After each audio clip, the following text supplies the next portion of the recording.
तो बहुत सुंदर श्लोक बताया जा रहा है। और विदुर जी यहाँ पे मैत्रेय मुनि को पूछ रहे हैं, क्या पूछ रहे हैं कि ये जो राजा अंग है वो अत्यंत शील निधे कहा गया है, मतलब अत्यंत शील से युक्त है। जैसे निधे, निधे का अर्थ होता है, निधे शब्द आता है निधि से, निधि मतलब एक आगार। और जिसको कहा गया है, ये संस्कृत में जो शब्द है इसका अर्थ बताया गया है। निधे का अर्थ होता है समुद्र। तो मतलब ये जो राजा अंग है जो शील से युक्त है, और कैसे शील बताया गया, तो समुद्र के समान उनके शील बताए गए। मतलब अत्यंत शीलवान व्यक्ति जो है ये राजा अंग है। तथा आगे भी बताया जाए कि ब्राह्मणस्य, तो उनका जो स्वभाव स्वभाव है वो कैसा है, ब्राह्मण के प्रति प्रेमी बताया गया है। दैट मीन्स जब किसी से हम प्रेम करते हैं तो वो गुण में हमने भी होने चाहिए। जब वो गुण हम में है तब हम किसी से प्रेम कर सकते हैं। तो यहाँ पे जैसे राजा अंक ब्राह्मण को प्रेमी बताए गए हैं, दैट मीन्स वो ब्राह्मण के गुण भी उनके अंदर है। ये निश्चित बात यहाँ पे बताई जा रही है कि ऐसा ये जो राजा अंग है अत्यंत चरित्रवान, साधु पुरुष तथा ब्राह्मण संस्कृति का प्रेमी था। मतलब जो भी ब्राह्मण संस्कृति है उसके प्रेमी है। और जो ब्राह्मण संस्कृति के प्रेमी होने के कारण अपने आप ही ये जो व्यक्ति का स्वभाव है वो साधु पुरुष बन जाता है। और साधु पुरुष मतलब क्या, कि जैसे हम देखते हैं ना, वो भगवत गीता में श्लोक आता है, विद्या विनय संपन्ने ब्राह्मणे गवि हस्तिने स्वपाके च हाँ। तो इस प्रकार से हम देखते हैं कि ऐसा साधु स्वभाव वाला व्यक्ति जो ब्राह्मण संस्कृति का प्रेमी है उनमें ये जो गुण आ जाते हैं। जैसे कल माता जी बता रहे थे कि जब कोई व्यक्ति साधु बनने का प्रयास कर रहा है या भक्त बनने का प्रयास कर रहा है, वैष्णव बनने का प्रयास कर रहा है, तो उसके अंदर देवताओं के सारे जो सद्गुण होते हैं वो अपने आप प्रकट होने लगते हैं।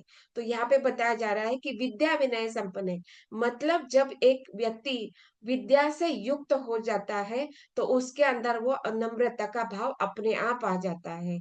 और यहाँ पर भगवत गीता में ये बात विशेष यहाँ पे बताई गई है कि जब एक व्यक्ति साधु पुरुष बन जाता है तो हर जीव को समान रूप से देखता है। दैट मीन्स उसकी दृष्टि जो होती है समरूप सम स्वभाव वाली हो जाती है। मतलब क्या, कि वो समानदर्शी बन जाता है। कि वो हाथी में, कुत्ते में, कुत्ते का मांस खाने वाला जो चांडाल व्यक्ति है उनको भी वो समान रूप से देखने लगता है। तो इस प्रकार से उसका स्वभाव जो है वो बदल जाता है और उसके अंदर देवता के गुण आने लगते हैं जब वो एक भक्ति करने लगता है, वैष्णव बनने का प्रयास करने लगता है। और यहाँ पे बताया जा रहा है कि ये जो राजा अंग है ये पहले से ही साधु पुरुष है, एक शुद्ध वैष्णव है।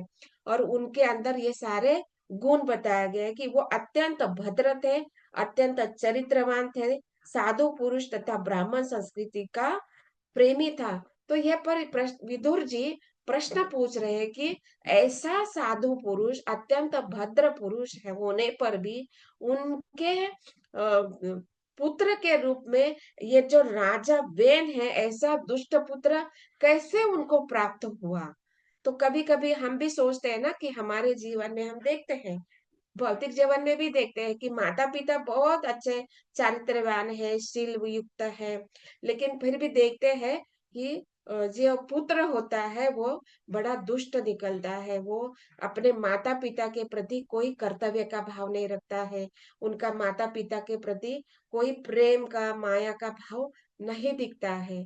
तो फिर ये ऐसा क्यों होता है, इस प्रकार का प्रश्न यहाँ पे मैत्रेय को विदुर जी पूछ रहे हैं। हम्म। तो यहाँ पे बता रहे हैं कि ये जो ऐसा पुत्र प्राप्त होने पर राजा अंग ने क्या किया कि सारा जो राज्य कार्य है वो छोड़ दिया और सीधे वन में चले गए भगवत प्राप्ति के लिए।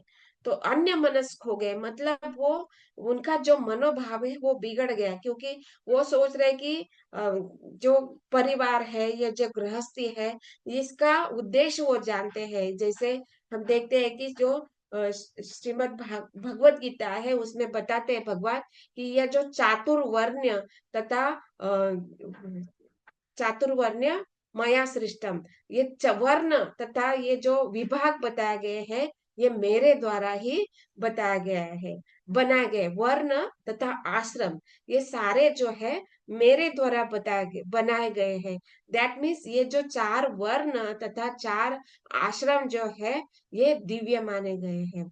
और ये दिव्य तो है ही, लेकिन इसको हम दिव्य है, इसको कब सिद्ध करेंगे? जब उसके लिए जो वर्ण तथा आश्रम में जो जो कर्तव्य तथा हमारे जो कार्य के रूप में जो कार्य हमें निश्चित किए गए हैं, शास्त्रों में वर्णित किए गए हैं, साधु के द्वारा उन विधियों का ज्ञान हमें प्राप्त हो जाता है।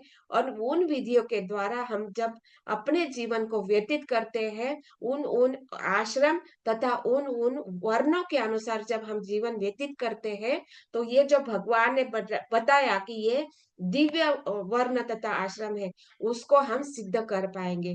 दैट मीन्स हमारा जीवन का उद्देश्य क्या होना चाहिए कि भगवान ने जो कुछ आदेश शास्त्रों में दिए गए हैं, वो उनको हमें अपने कर्तव्य के रूप में उनको दिखा देना कि हाँ भगवान, ये जो आपने आदेश दिए हैं, उसके अनुसार ही हम अपने वर्ण तथा आश्रम में स्थित है, और उन आदेश को हम अत्यंत दृढ़ता से पालन कर रहे हैं। और भगवान ये भी बताते हैं कि किस प्रकार इस विधि को अपनाया जाए, ये वर्ण तथा आश्रम में रहते हुए हमें इन विधि का किस प्रकार से आचरण करना चाहिए। तो इसके लिए उन्होंने हमें साधु, गुरु तथा शास्त्र दे रखे हैं, जिसके द्वारा हम मार्गदर्शन प्राप्त कर सके, और हम अपने जीवन में जिस भी वर्ण तथा आश्रम में स्थित है, उनके जो स्थिति में रहते हुए हम अपने सभी कर्तव्य को बहुत अच्छे से दृढ़ता से पालन कर सकते हैं। और यहाँ पे बताया जा रहा है कि ये जो राजा अंक है, उन्होंने अत्यंत दृढ़ता से इन कर्तव्यों का पालन किया, लेकिन फिर भी उनको ऐसा पुत्र प्राप्त हुआ।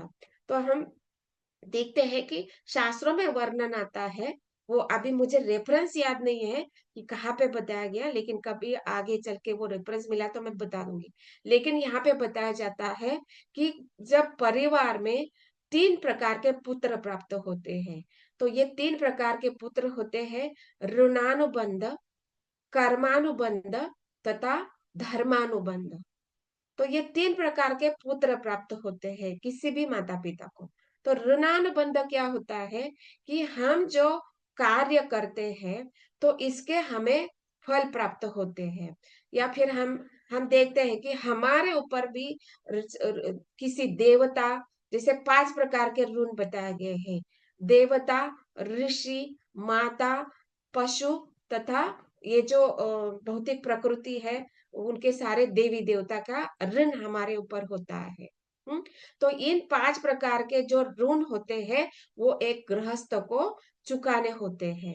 तो इसके लिए 5 प्रकार के यज्ञ बताए गए। अभी ये यज्ञ का विषय बहुत अलग है, इसको हम आगे कभी डिस्कस करेंगे। लेकिन यहाँ पे बताया जाता है कि ये 5 प्रकार के जो ऋण होते हैं, उसको चुकाना होता है। तो ये 5 प्रकार के ऋण क्या बताया जाता है? ये 5 प्रकार किसके किसके ऋण होते हैं हमारे ऊपर? तो इसमें बताया जाता है कि देवताओं का, ऋषि मुनियों का ऋण, सामान्य जीवों का, मतलब जो जिसके साथ में हम रह रहे हैं, उनके जीवों के प्रति ऋण होता है, अपने स्वजनों के प्रति ऋण होता है, तथा हम अपने पितरों के प्रति ऋण होता है। तो इस प्रकार से 5 प्रकार के ऋण होता है, और इसको गृहस्थ को पूरा करना चाहिए। और इसको पूरा करने के लिए क्या बताया जाता है कि जब व्यक्ति अपने वर्ण तथा आश्रम में स्थित रहते हुए अपने सभी प्रकार के कर्तव्यों के अगर वो बहुत दृढ़ता से भली भांति से पालन करेगा तो यह ऋण चुकाने के लिए जो 5 प्रकार के यज्ञ होते हैं, उसको भी करने की आवश्यकता नहीं होती है, जब वह व्यक्ति भगवान मुकुंद के चरणों की शरण ग्रहण करता है। तो इसके लिए श्लोक आता है श्रीमद् भागवत में, स्कंद 11 अध्याय 5 और श्लोक संख्या 41 में कहा गया है। दैट मीन श्रीमद् भागवतम 11.5.41 में कहा गया है, देवर्षि भूताप्त नृणाम पितॄणाम न किंकरो नायं वृणीं च राजन् सर्वात्मनाय शरणं शरण्यं गतो मुकुंद परिहर्त्य कर्तम। इसका अनुवाद बता रहे हैं कि जो पुरुष अन्य समस्त कर्तव्यों का त्याग कर मुक्ति के दाता मुकुंद के चरण कमलों की शरण ग्रहण करता है और इस पथ पर गंभीरता पूर्वक चलता है, वह देवताओं, मुनियों, सामान्य जीवों, स्वजनों, मनुष्य या पितरों के प्रति अपने कर्तव्य या ऋण से मुक्त हो जाता है। श्री भगवान की सेवा करने से ऐसे दायित्व अपने आप पूरे हो जाते हैं। दैट मीन्स यहाँ पे क्या बताया जा रहा है कि एक गृहस्थ के जीवन में ये 5 प्रकार के जो ऋण होते हैं उसको निभाने होते हैं। लेकिन बताया जाता है कि जो व्यक्ति भगवान मुकुंद की चरण ग्रहण कर लेता है, उनकी शरण ग्रहण कर लेता है, गतो मुकुंद परिहर्त्य कर्तम, मतलब जिसने भगवान मुकुंद की चरण की शरण ग्रहण कर ली है, उनको ये जो 5 प्रकार के यज्ञ होते हैं, ये जो 5 प्रकार के ऋण चुकाने होते हैं, उसके लिए ये 5 प्रकार यज्ञ करने की आवश्यकता नहीं रह जाती है। और जैसे कि हम देख रहे हैं कि ये जो 3 प्रकार के पुत्र होते हैं, तो ये ऋणानुबंध, तो ये जो मतलब एक माता पिता द्वारा जो संतान प्राप्त होती है, तो वो 3 प्रकार के पुत्र है ऋणानुबंध। तो ये ऋण क्या होते हैं, मतलब जो हमारे कर्तव्य का करने के कारण हम किसी पर ऋण चढ़ाते हैं या हमारे ऊपर किसी का ऋण होता है। जैसे हमें यह शरीर प्राप्त हुआ है, तो यह शरीर कैसे प्राप्त हुआ कि माता पिता के द्वारा, दैट मीन्स हमारा माता पिता के द्वारा ऋण होता है। और ये जो शरीर प्राप्त हुआ है, हम सब देखते हैं द्वितीय स्कंद में हम लोगों ने देखा कि हर एक अवयव जो होता है वो देवताओं के द्वारा नियंत्रित होता है। ये समस्त जो प्रकृति है वो भी देवी देवता के द्वारा नियंत्रित होता है, जबकि इन सबको नियंत्रण करने वाले भगवान स्वयं तो है ही, लेकिन देवी देवताओं का भी इस प्रकार से हमारे ऊपर नियंत्रण होता है। और ये साधु मुनियों का भी हमें ऋण होता है। कैसे कि ये जो साधु ऋषि महर्षि जो है, इन्होंने हमें शास्त्र दे रखे हैं, अलग अलग प्रकार के विधि विधान दे रखे हैं, जिससे हम अपना जीवन अत्यंत कर्तव्य दक्ष के रूप में व्यतीत कर सके और हमारा सभी जीवों का अंतिम लक्ष्य है भगवान को प्राप्त करने का, इसको मार्गदर्शन करते हैं। तो इस प्रकार हम देखते हैं कि ऋषियों का ऋण हमारे ऊपर होता है। जैसे हम देखते हैं कि श्रील व्यासदेव का हमारे ऊपर बहुत बड़ा ऋण है कि उन्होंने हमें ये श्रीमद् भागवतम हमारे लिए संकलित किया। और देवर्षि नारद मुनि का ये बड़ा हमारे ऊपर ऋण है कि जैसे उन्होंने वेद व्यास को मार्गदर्शन किया कि आप श्रीमद् भागवत की रचना कीजिए, भगवान का गुणगान कीजिए। और ये कैसे मार्गदर्शन, नारद मुनि को ज्ञान कहाँ से प्राप्त हुआ, ब्रह्मा जी से। और ब्रह्मा जी को यह ज्ञान कहाँ से प्राप्त हुआ, तो भगवान स्वयं से प्राप्त हुआ।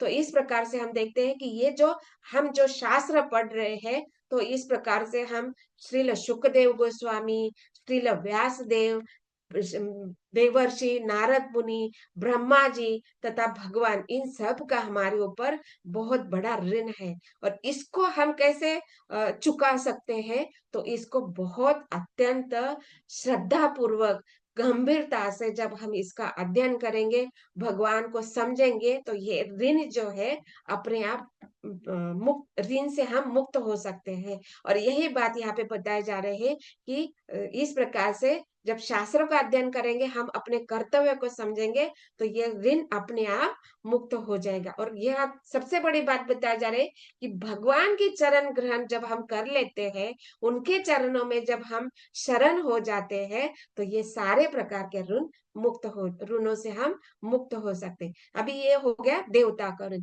आगे कैसा बताया गया कि जो पशु होते हैं उनका भी हमारे ऊपर ऋण होता है। जैसे हम देखते हैं ना कि कुत्ते होते हैं खास करके, तो हम क्या करते हैं, कुत्ते को पालते हैं।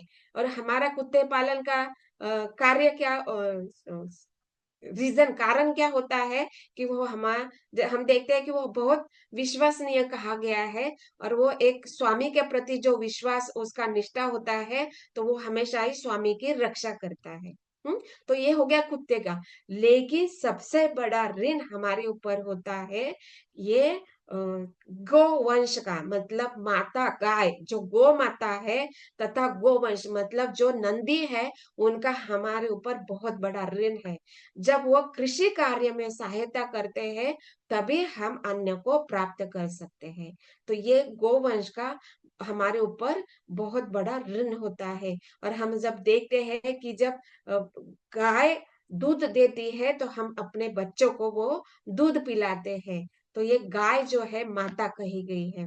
तो इस प्रकार से पशु, अलग अलग पशुओं का भी हमारे ऊपर ऋण होता है। देवर्षि हो गए, ऋषि मुनि हो गए, ये पशु हो गए हैं। और यहाँ पे माता पृथ्वी का भी ऋण हमारे ऊपर है, क्योंकि माता पृथ्वी के ऊपर ही हम जीवित रह रहे हैं। और वही उनकी कृपा ऐसी है कि वो धान्य को उगाती है, अलग अलग जड़ी बूटियां को हमें प्रदान करती है। तो इस प्रकार से ये माता धरती का भी हमारे ऊपर ऋण है। जैसे हम ये माता धरती का जो ऋण है, देवी देवता के अंदर हम कंसिडर कर सकते हैं। तो इस प्रकार से यहाँ पे बताया जाता है कि पितोरा का भी ऋण हमारे ऊपर होता है। हम्म? तो पितोरा का ऋण कैसे बताया जाता है कि जब ये इसका विशेष वर्णन आता है, पितरों का ऋण कैसे होता है। तो ये परिवार में जो सदस्य होते हैं, वरिष्ठ ज्येष्ठ नागरिक, या हम देखते हैं नाना नानी, दादाजी पिताजी के रूप में, नानी के रूप में, जो भी वृद्ध व्यक्ति हमारे परिवार में होते हैं, तो वो जो पारंपरिक जो पद्धतियां होती है भगवान को प्रसन्न करने के लिए, या जो अलग अलग रूढ़ी परंपरा जो होती है, उनके लिए वो हमें मार्गदर्शन करते हैं। और इसका विशेष वर्णन हम देखते हैं श्रीमद् भगवद गीता के पहले अध्याय के श्लोक संख्या 39 से श्लोक संख्या 42 तक हम देखते हैं कि ये जो कुल में जो परंपरा होती है, उसका विशेष वर्णन ये हमारे पितर, मतलब हमारे जो पूर्वज होते हैं, उनको पता होते हैं। और उनका ये सारी जो कुल परंपरा है, वो हमें मार्गदर्शन करते हैं। और उसके अनुसार हम जब कार्य करते हैं, अपने कर्तव्य को निभाते हैं, तो हम भगवान को प्रसन्न कर सकते हैं। और इसके लिए यहाँ पे बताया जाता है कि ये परिवार के जो सदस्य होते हैं, खास करके वृद्ध जो है, वयोवृद्ध जो होते हैं, वो जन्म से लेकर मृत्यु तक के सारे संसार के लिए, ये ऐसे वयोवृद्ध लोग जो होते हैं, ये उत्तरदायी होते हैं। दैट मीन्स जन्म होने पर क्या परंपरा को निभाना चाहिए।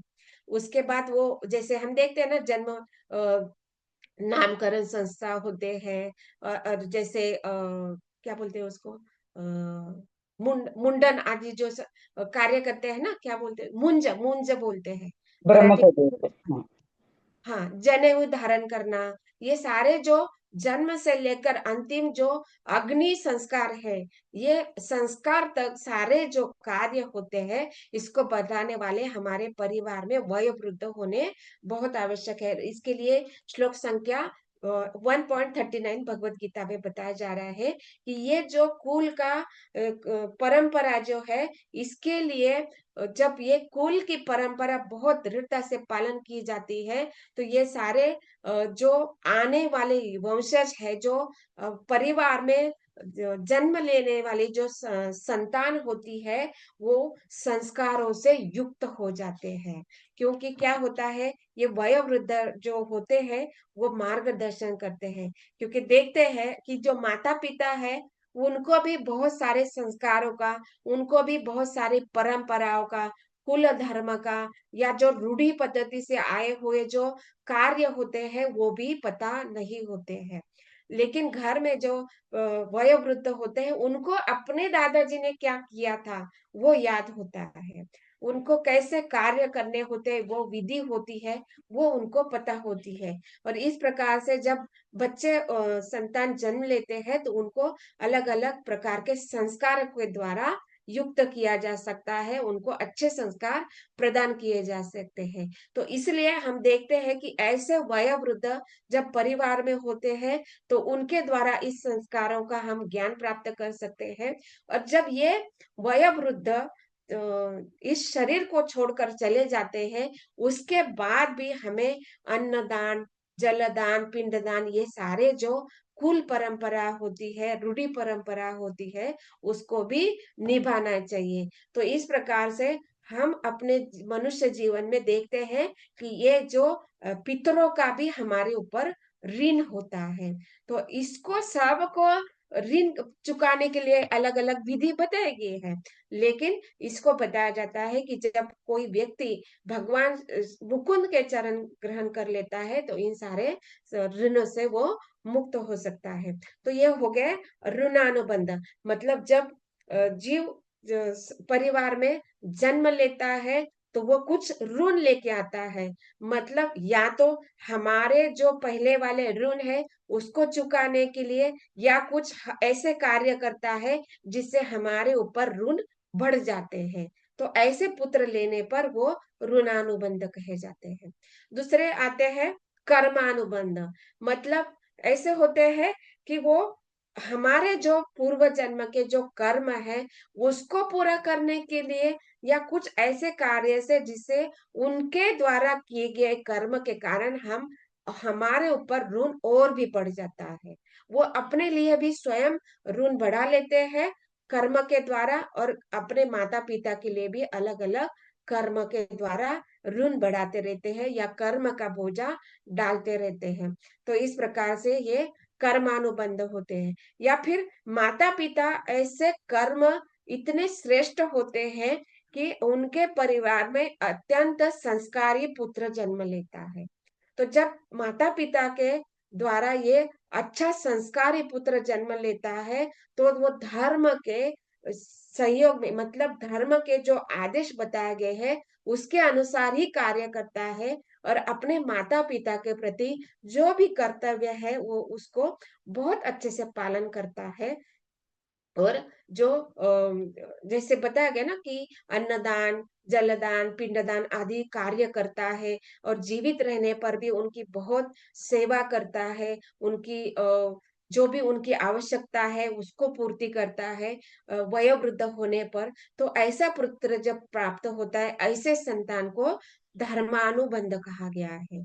तो मतलब वो धर्म के अनुसार कार्य करता है, और वो खास करके जो अग्नि संस्कार है उसको भी वो पूरा करता है। दैट मीन्स वो अपने माता पिता को मुक्ति प्रदान कर सकता है धर्म का अनुसरण करके।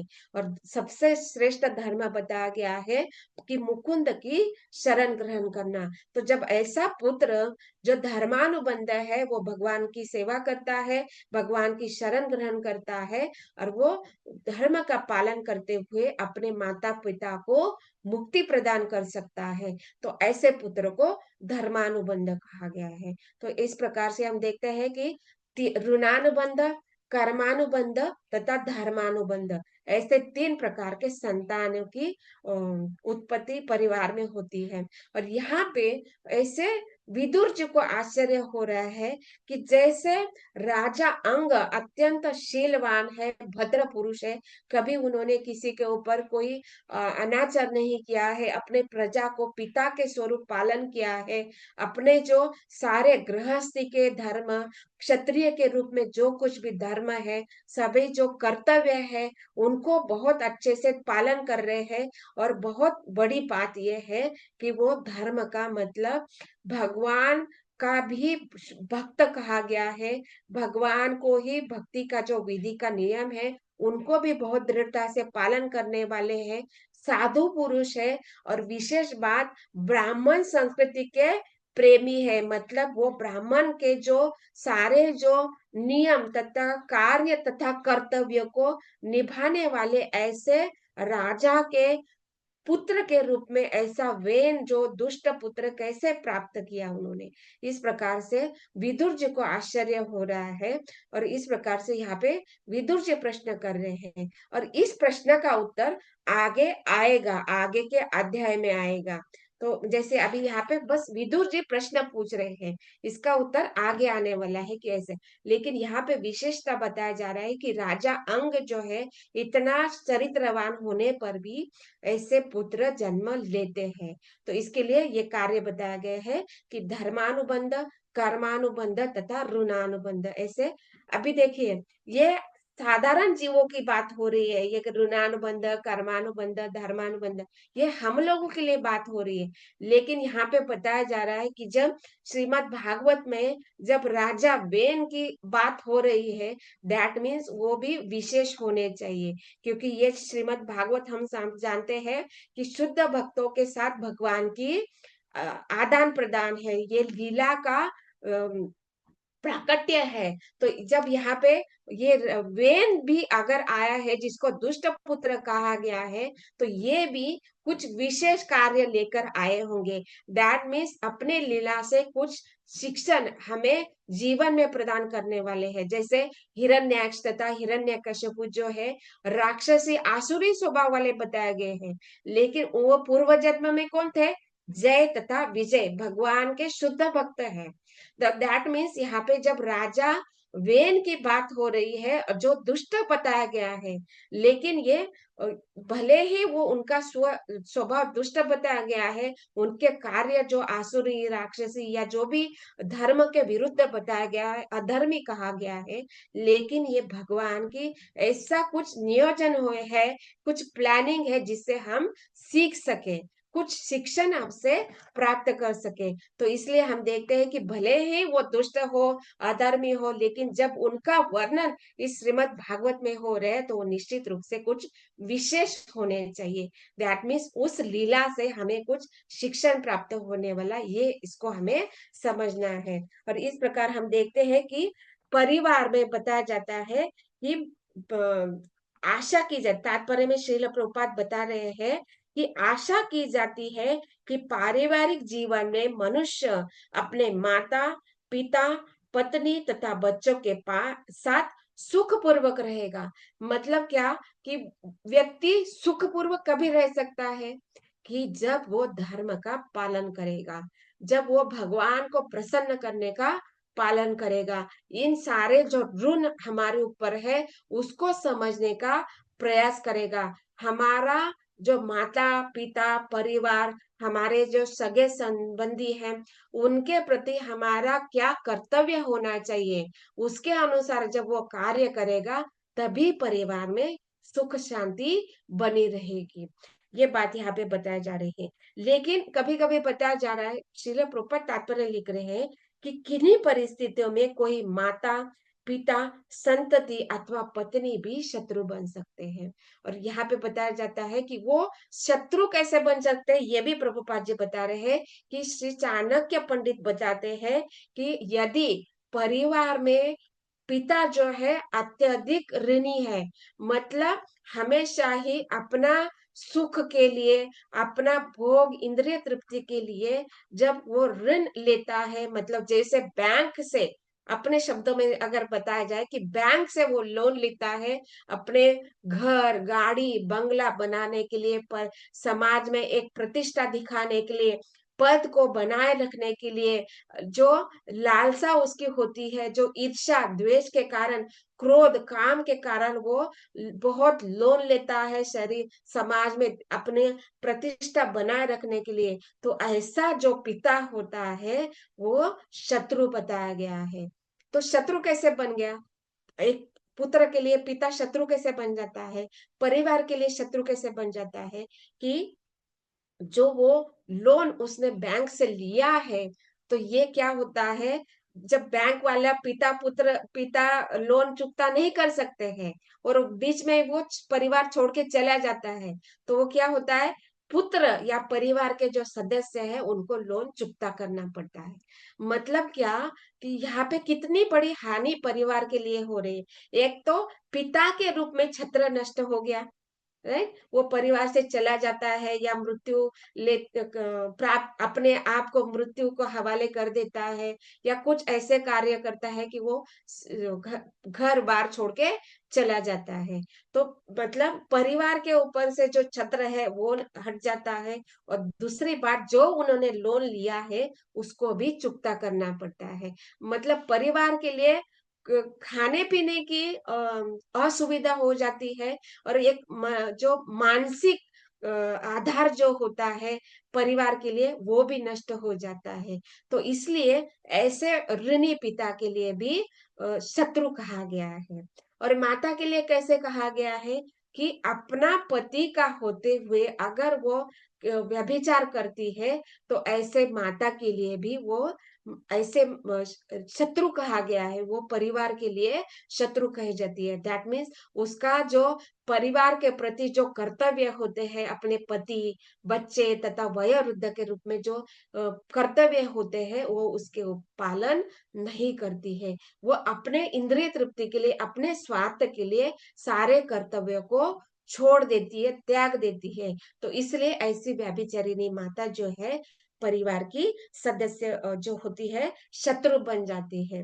और जो संतति होती है, जो परिवार के बच्चे होते हैं, उनको उचित संस्कार न प्राप्त होने के कारण या फिर गलत संगति के कारण वो भी गलत कार्य करते हैं, अधर्म को अपनाते हैं, और इसके लिए वो परिवार के शत्रु बन जाते हैं। तो इस प्रकार से माता पिता पत्नी बच्चे सारे शत्रु कहे गए हैं, और ये बात स्वयं चाणक्य पंडित बताते हैं। और हम सब जानते हैं कि धर्म नीति क्या होती है, ये सारा जो ज्ञान है चाणक्य पंडित ने बताया है।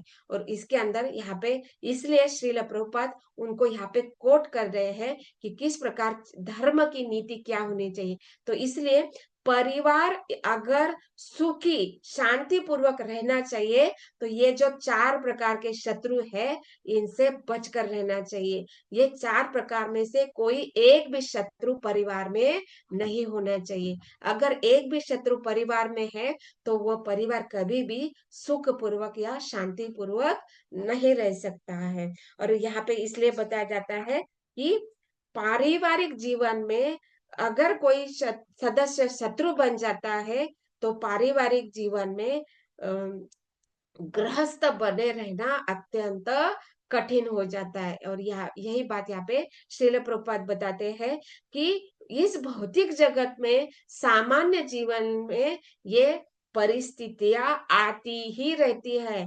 मतलब हर एक परिवार में कोई ना कोई समस्या, ऐसी समस्या बनी रहती है, भले ही वो बड़ी विस्तृत रूप में नहीं हो, लेकिन छोटी छोटी समस्याओं के रूप में, जैसे परिवार में देखते हैं कोई, जैसे हम अभी देखे, हम अपने दृष्टिकोण से देखते हैं कि जब हम सत्संग ज्वाइन करना चाहते हैं, जप करना चाहते हैं, भगवान को भोग लगाना चाहते हैं, तो सहज स्वाभाविक रूप से हमारे परिवार के सदस्य हमें विरोध करते हैं। तो इसलिए हम देखते हैं कि ये सबका हम सबका अनुभव रहा है कि शुरुआत में, बाद में वो तो उनका माइंड चेंज हो जाता है।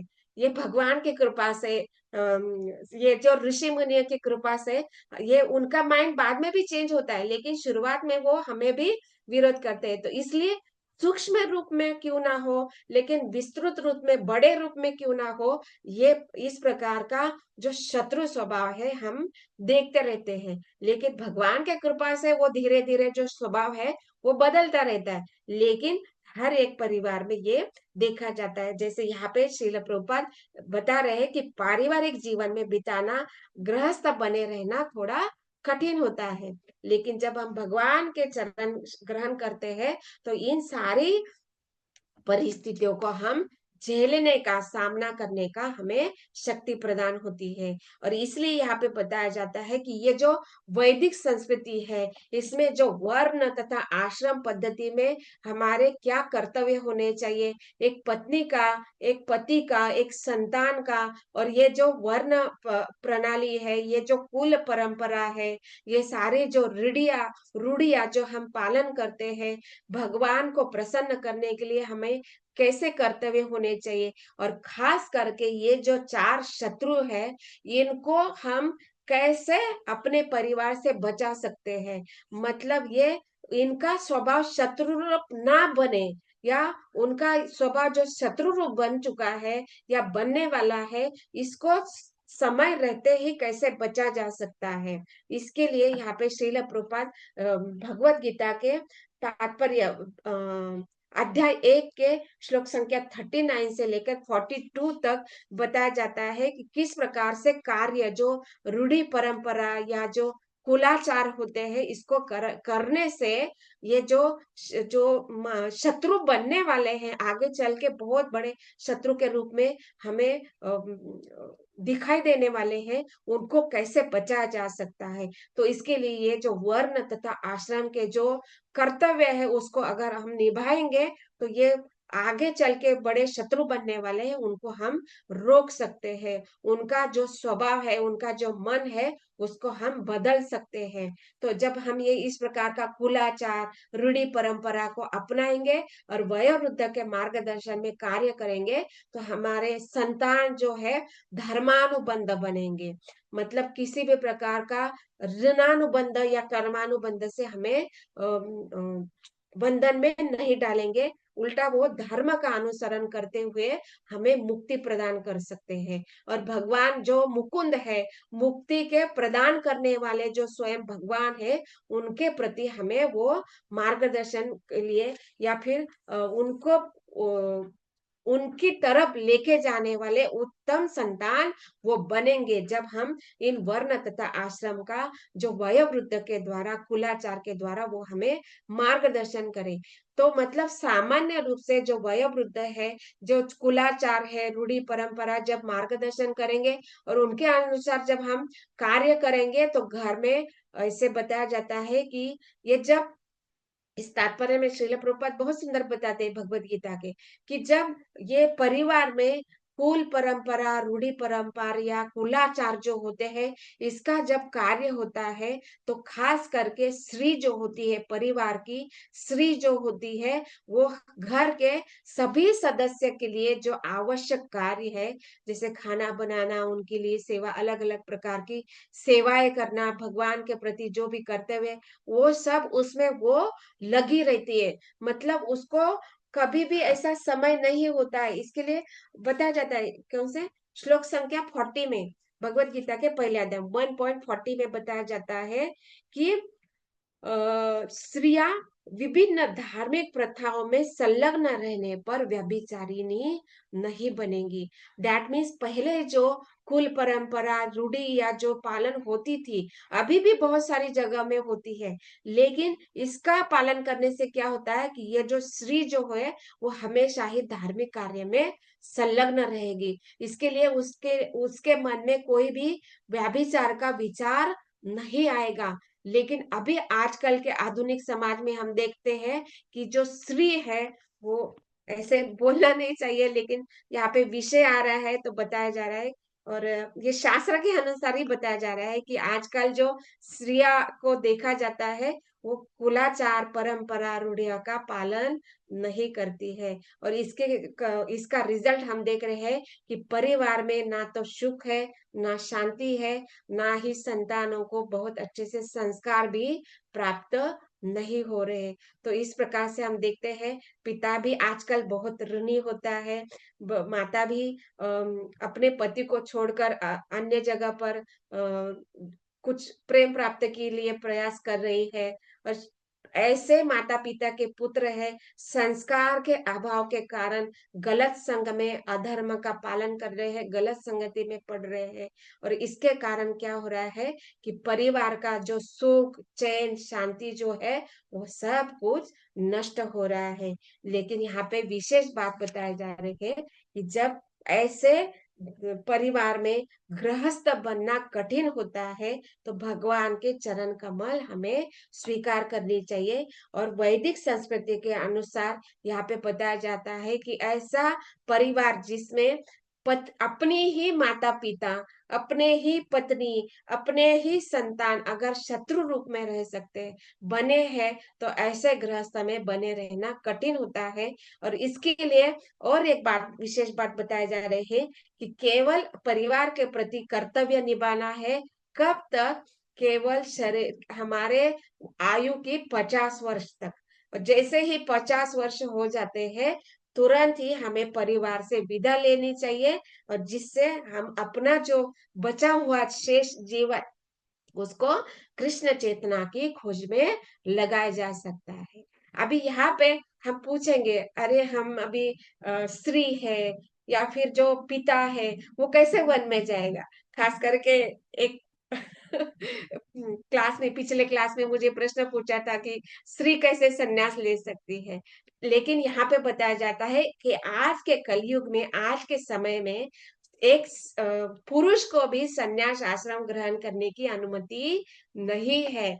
क्यों? इसके लिए भौगोलिक कारण भी है, मतलब प्राकृतिक दृष्टि से वन आजकल नहीं है। राइट, हम वन को देख रहे हैं। जैसे मुंबई जो श्वास ले रही है वो खास करके ये गोरे गांव में जो ये कौन सा है वो आर्य कॉलोनी या जो आर्य वन है उसके कारण वो श्वास ले रहा है। अभी देखिए मतलब आरे में भी कितना बड़ा वन बचा है, लेकिन वो मेट्रो वगैरह वगैरह के लिए बहुत सारे वृक्ष की भी हत्या हो चुकी है।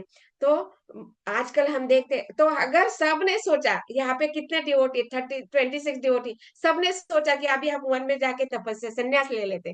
अभी हम लोग ऑलमोस्ट देखिए कितने सारे कितने ऑलमोस्ट मतलब 50% डिवोटी तो 50 से हो चुके।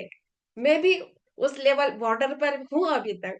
मतलब मैं भी सोचती हूँ कि अभी मैं वन में चली जाऊं, लेकिन सबने सोचा तो आर्य कॉलोनी में पूरा भीड़ हो जाएगा, हो जाएगी। तो आजकल भौगोलिक दृष्टि से देखे जाए तो वन भी उपलब्ध नहीं है। और दूसरी बात यहाँ पे बताया जाए कि कलयुग में संन्यास आश्रम की संस्कृति नहीं है। लेकिन यहाँ पे बताया गया है कि यदि यदि हमें आपको सन्यासी स्वीकार करना है तो जैसे माता जी हमेशा बोलती है अपने कमर का जो चाबी का गुच्छा है वो बहू के हाथ में दे दीजिए। और पिता को चाहिए कि अपने कर्तव्य को पूरा बेटे के ऊपर डाल दीजिए। और पूरा भगवान का जो आयुष हमारा बचा है, अभी कितना किसका आयु बचा है ये किसी को पता नहीं है। लेकिन जैसे परीक्षित महाराज को बताया गया था कि आपके जीवन के 7 दिन बचे हैं, वैसे ही हम देखते हैं कि हमारे जीवन में भी 7 ही दिन है ना। हम लोगों का वीक जो है, एक हफ्ता जो बोलते हैं उसमें भी 7 ही दिन है ना। दैट मीन्स इन 7 दिनों में ही हम लोगों की मृत्यु होने वाले। 8वां दिन है क्या? सोमवार रविवार से लेकर शनिवार तक ये 7 ही दिन है। 8वां दिन है ही नहीं हमारे जीवन में। मतलब ये शास्त्र जब परीक्षित महाराज को बता रहा है कि आपके लिए 7 दिन बचे हैं तो हमारे लिए भी 7 ही दिन है। 8वां दिन है ही नहीं इन 7 दिनों में। मतलब रविवार सोमवार मंगलवार बुधवार गुरुवार शुक्रवार शनिवार, इन 7 दिनों में से कोई एक दिन में हमारी मृत्यु होने वाली है। दैट मीन्स हमारे लिए भी 7 ही दिन है। इसलिए हमारे कर्तव्य के रूप में गृहस्थी में वर्ण तथा आश्रम में जो भी कार्य है उसको संपन्न करना है। भगवान के चरण ग्रहण करनी है और कर्तव्य को बहुत दृढ़ता से पालन करेंगे तो ये मानसिक रूप से हमें संन्यास लेना है। पहले मानसिक रूप से लेंगे, फिर बाद में शारीरिक रूप से। तो मानसिक रूप से संन्यास लेना बहुत बड़ी बात है।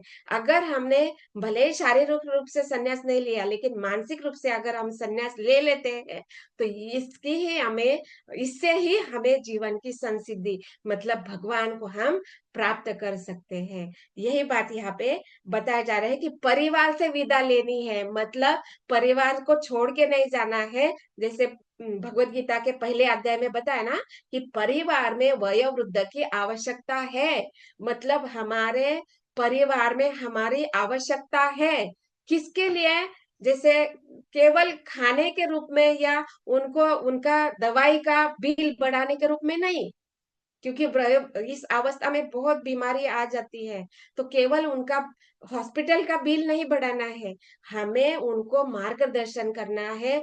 कुल परंपरा क्या होता है, कुलाचार किस प्रकार किया जाता है, और सबसे मुख्य बात भगवान की भक्ति किस प्रकार से की जाती है, इसको हम आचरण से दिखा सकते हैं। हम अपने आप को 24 घंटों में से कैसे बताया जाता है, सन्यासी जो होते हैं केवल 2 घंटा ही नींद लेता है।